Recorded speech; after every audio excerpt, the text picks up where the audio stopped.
Hello guys, আসসালামু আলাইকুম। আজকে বানাবো মাছের ভর্তা।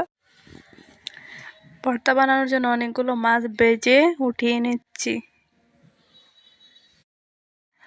মাছগুলো নামিয়ে ঠান্ডা করে নেব বাছার জন্য।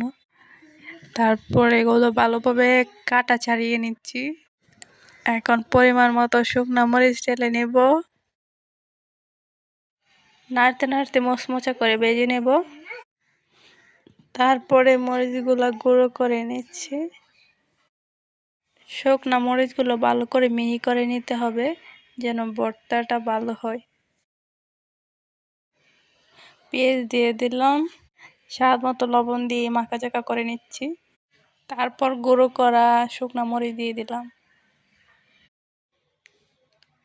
তারপর অনেকগুলো ধনিয়া পাতা দিয়ে দিলাম যেন টেস্ট অনেক বেশি হয়ে যায়।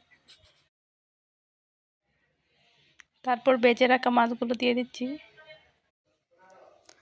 মাছগুলো দিয়ে ভালো মতো মেখে নিচ্ছি।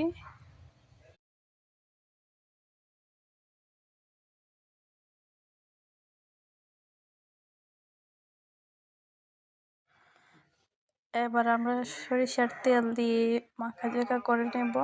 তারপর হয়ে যাবে আমাদের মাছের ভর্তা রেডি।